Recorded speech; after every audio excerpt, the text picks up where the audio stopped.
Am I the a-hole for choosing to live in a city which will make it nearly impossible for my ex to see his child? I, 28 female, got divorced from my ex-husband John, 38 male, of 6 years in June this year. In 2019, I was diagnosed with PCOS and after multiple treatments and many complications, was told that I probably wouldn't be able to have a child naturally. We'd been trying for a baby for 3 years, and as expected, this devastated us. Our marriage suffered because while I eventually made my peace with the situation, John couldn't seem to get past it. I suggested fostering and adoption, but his heart wasn't in it anymore. After months of hostility, zero intimacy, and withdrawn affection, we asked for couples therapy. He responded that he'd rather have a divorce. He said he'd been checked out for a while and there was no point dragging things out. I was heartbroken, and it didn't help that I was stuck living with him throughout the lockdown. I eventually accepted the end of our marriage, and as we went through the divorce process, I prepared for the move back to my hometown across the country. Shortly before I moved out, we slept together. I know. It was an impulsive mistake, fueled by alcohol and loneliness, and he made sure I knew it meant nothing. Anyway, I eventually moved back and it's been wonderful. I'd forgotten how much I love being near my family and friends. I was slowly adjusting to single life when I found out that I am pregnant. Yep, I know, right? What are the chances? I told John about the pregnancy and he was over the moon. But for some reason, he assumed that I would be moving back to live with him.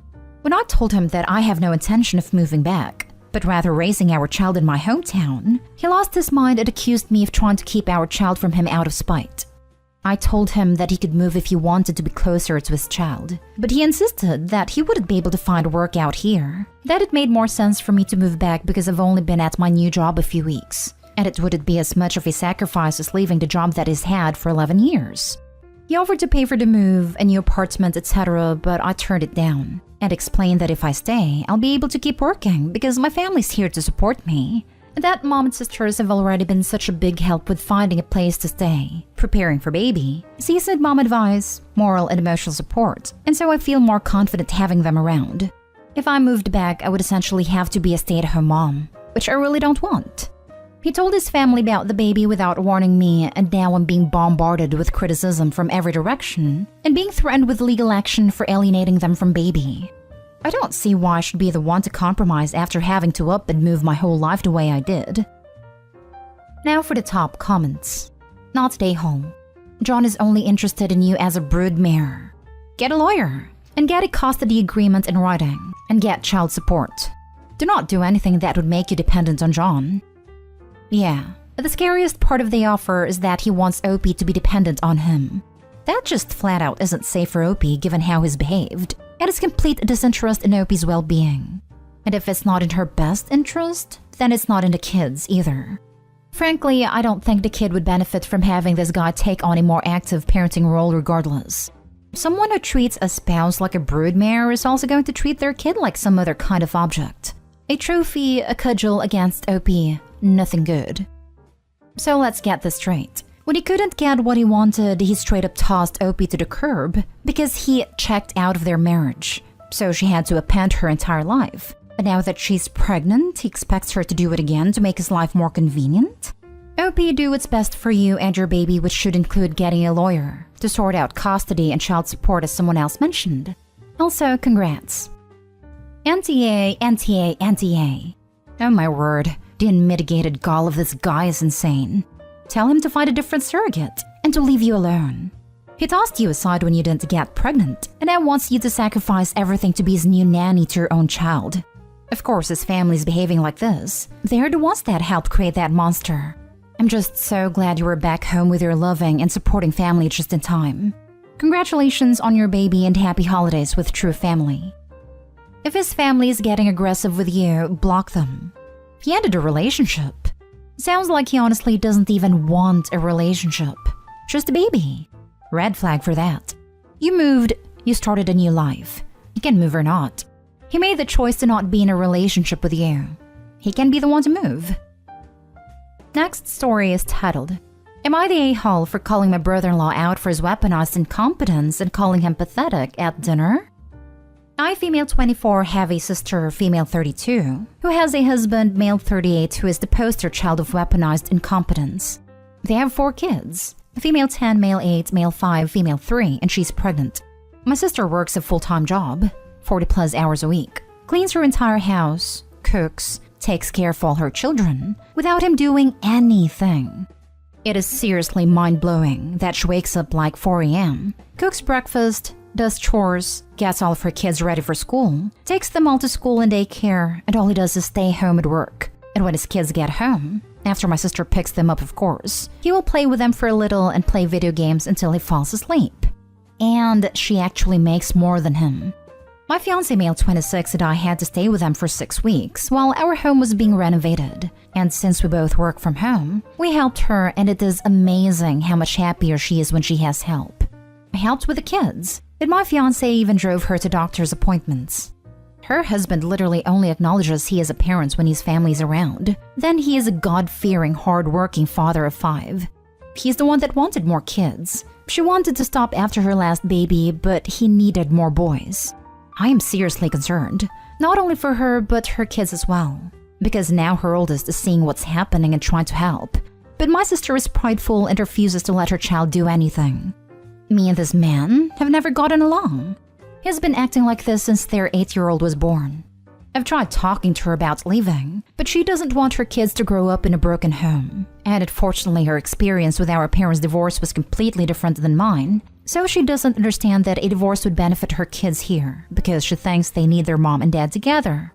Cut to this past weekend, her and her husband threw a pre-Thanksgiving potluck where our entire family plus his was there. I stayed with my sister a few days before because I knew he wouldn't help. So, we're at dinner all talking and I mentioned we are trying for a baby, and my brother-in-law makes an offhanded comment to him about how hard fatherhood is. I snapped and said, like you would know. He looked taken aback and asked me what I meant, and I unloaded on him, calling him a pathetic excuse for a man who makes my 8 months pregnant sister do everything for their family. I went off for a solid 10 minutes, and he sat there shrinking in a seat. I left. Last night, my sister called me and thanked me for standing up for her, and told me she appreciated me. Although today I got a very nasty text from him telling me I'm a terrible person, and that because I lied in front of his family, his mom is angry at him and is moving in with them to help her out, and that I've made him the laughingstock of his family. He certainly thinks so, but am I the a-hole for doing this? His mom is angry at him and is moving in with them to help her out, and it all becomes clear. Not the a-hole. Behind every incompetent man is a mother who did everything for him. Lol. Someone is just pissy because he is being forced to put on his big boy undies. While your timing was not the greatest, he needed to hear it. Besides, isn't Thanksgiving the time of year we all have big blowouts with a crazy family member? Not only did you speak the truth to a guy with learned helplessness, you also seem to have gotten some positive help for your sister. Seriously, if he's that bad, he deserves to be a laughingstock. Maybe that will bring some more positive change, whether it's his finally helping or your sister leaving him. Not even a justified a-hole as some comments suggest. You had a breaking point and he was taking credit for the children's upbringing that your sister single-handedly should be thanked for. He knows he isn't wrong, which is why he sat quietly and kept pretending in front of his family. He would have driven your sister into an early grave. His true colors are bound to come out sooner or later when his mother has moved in. He will not be able to pull the facade forever. When that happens, he will either have to change properly or risk losing the support of his family. All of it started with you speaking up for your sister against his lies. Well done. Next story. Am I the a-hole for forcing my brother and his girlfriend to terminate? So I'm a 24-year-old who moved out of their parents' place a couple years back. My parents are terrible people and were very cruel to me and my brother growing up. I very much enjoyed the space to myself, and it has been the only time in my life I've truly felt safe. My twin brother, Zach, didn't move out and was also pretty miserable living with my parents. Then about 8 months ago, he asked if he and his girlfriend, Kat, could stay with me for a while, as he started school a couple years after me and isn't financially in a place where he can afford his own place. Knowing how awful my parents are, and how much of a good guy and gal Zach and Kat are, it really wasn't much of a decision. I just told them to chip in when they can, and as long as I'm not paying for their food or anything like that, it's chill for the time being. Things have been fine, and Zach and Kat have been nothing but respectful to me and my place. The place is on the smaller side, but Zach is usually at school or work, and Kat works a good amount of the time, so I'm not usually super bothered by it.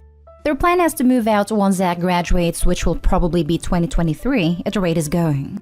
So I'd most likely be living with them another year and a half to 2 years. Now that wasn't much of an issue to me as they don't really have anywhere to go, and I totally get not wanting to move back in with our parents. The thing is though, about a week back they revealed to me they were pregnant. While I think it's awesome, and I'm excited for them, this severely throws a wrench into our living arrangement.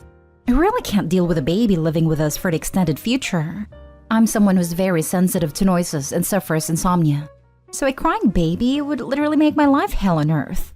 When I asked them what they were planning on doing, they said they were going to keep it as Kat doesn't believe in abortion. And they feel as if they'd make good parents. They definitely would. They're great people.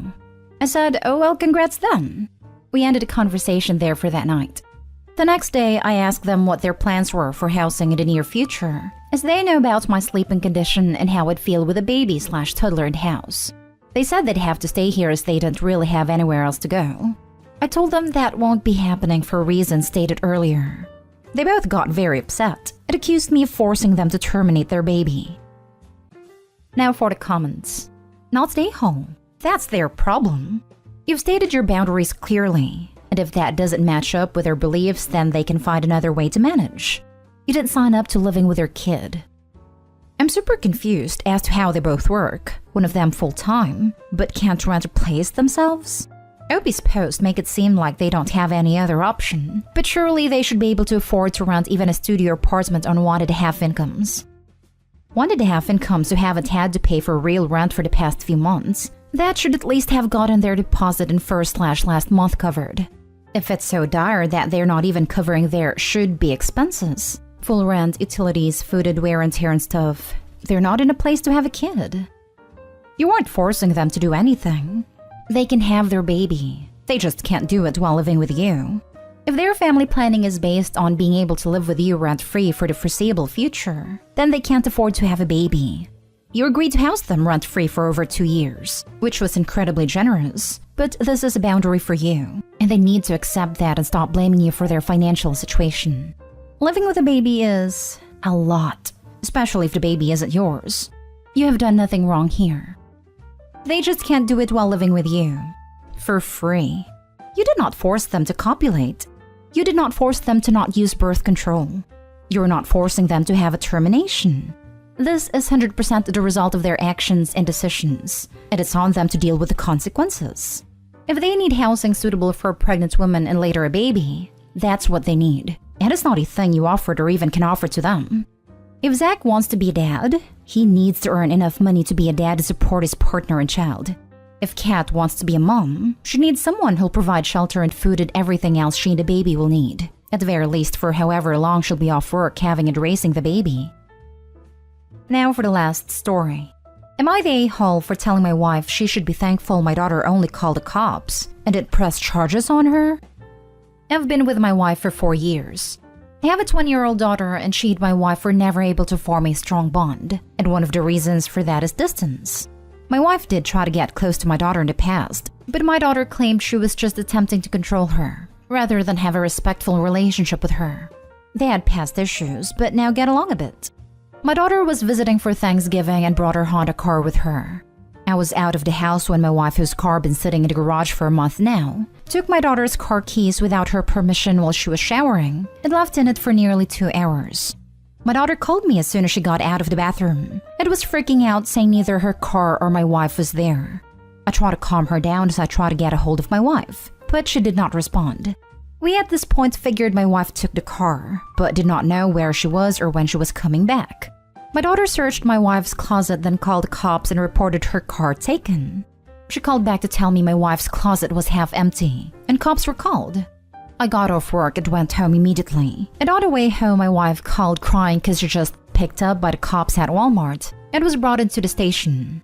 I went over there and met my daughter there. We discussed what happened, and it turned out my wife took the car to go do some shopping and left my daughter a note in the kitchen to let her know since she doesn't have her number, and took clothes from her closet she packed earlier in the morning for church donations. But my daughter thought she ran away and told the cops that this woman, my wife, ran away with her car. My daughter got her car back, and my wife was let go after filling out a form. I took her home, and that is where she had a fight with my daughter, calling her crazy for calling the cops on her and few other things I can't remember. But I told my wife what she did was unacceptable, and she should be grateful my daughter only called the cops in a moment of panic and did not press charges after what she did. My wife was shocked and started crying, saying she couldn't believe I sided with my daughter after she humiliated her and caused her panic and to be involved with the cops like that.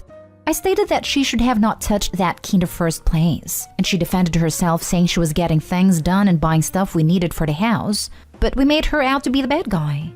She left her sister's place, saying she had enough of my daughter's disgraceful and vindictive attitude towards her, and said she'll stay there indefinitely or until I get my priorities straight. Because after what happened, she's no longer sure if she is my wife or whether she was treated as such.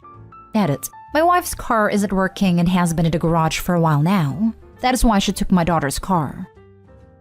Not today home. Gotta be honest, my first thought is your wife might have tried to arrange a situation for you to get mad at your daughter and make her stay away even more. Now she's just upset it backfired. Did you actually find a note in the kitchen? Seems pretty much like that. She didn't ask for permission before using the car, did not call or send a text because she doesn't have her number, which explains how close they are and why she shouldn't be taking someone's car whom she doesn't even have a contact info of, and then leaving a note in the kitchen. Could have attended her husband's call or sent him a text that she was taking the car. Looks like she got herself into the trap that she set. Not having stepdaughter's number also shows how little she cares about the father/daughter relationship. What if something happened to dad? How could she contact daughter? What if she wanted to plan a birthday thing for husband? Like, how do you not want the number of your spouse's children just in case?